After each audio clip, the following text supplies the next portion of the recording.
Welcome back. Four adventurers are rowing 3,000 miles across the Atlantic, raising funds for charities tackling motor neuron disease and other conditions. And you might remember, we were joined by them before, but rather boringly, they just sat around the studio desk. This was before they set off about a month ago. And we promised that we'd try and catch up with them mid-row, which, fingers crossed, due to the powers of technology, we can do now. Amazing! Look at this. We are live. Ollie, Stuart, Tom and Julian.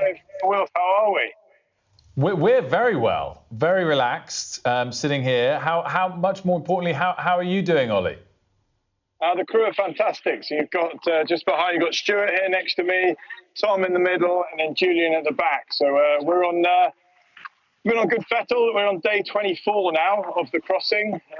Actually, you've caught us at sort of a hot off the press moment because we've been absolutely flying, holding our sort of spot in the top 10 of the leaderboard, but the boat has hit a bit of a slow patch. So we're going to have to, as soon as we finish this call, we're going to have to dive in the water, believe it or not, and get underneath the boat and see what's the matter.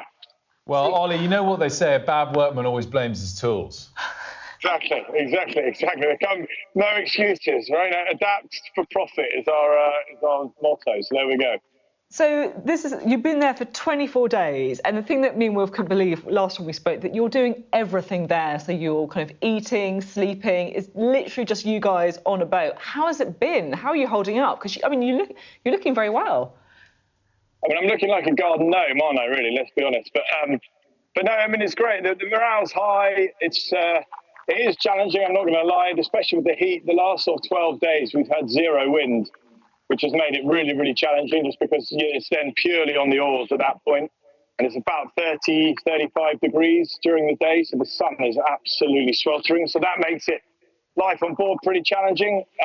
We work on a sort of shift rotation of 2 hours on, 2 hours off. So you can see at the moment that Stuart and Tom are on the oars now, so they'll do 2 hours.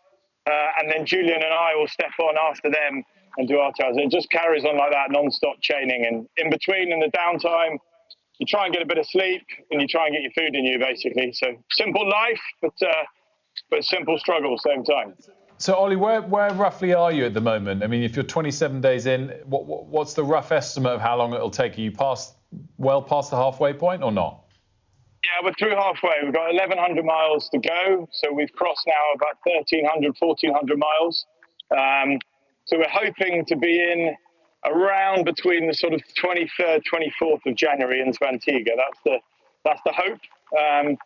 So there's still a little while to go yet, but everyone's still plugging along. And as you mentioned at the beginning, some of the causes that we're doing this for, Cure Parkinson's, motor neuron disease, and the Matt Hampson Foundation, I think when it gets a little bit tough, those things always come to the fore, and just remind ourselves why we're out here on the water.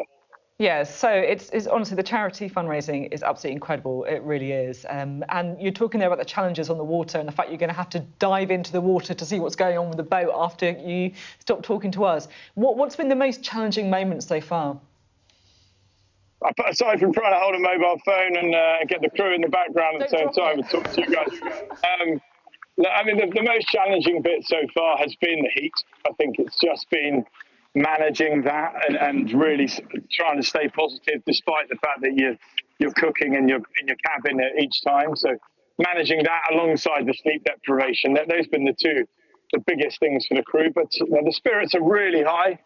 I'll be honest, we haven't really had many crosswords between us, which has been credit to us, and we're super proud of that and how well we're working together at the moment. But as you say, we still got, we're the 6th of January today, so we've still got a good sort of 18 days to go, really, before we can dream about a rum punch in Antigua.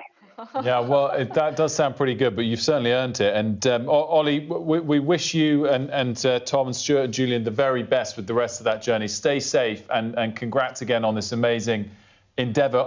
We have loved looking at you, but I think you spoke to the team before, and you can flip the camera as we go. It is a beautiful sunrise. Show you the sunrise now, yeah. And thank you again. Wow. Fabulous stuff, and good luck with the rest of it. Safe onward journey, and we'll check in again if you'll have us.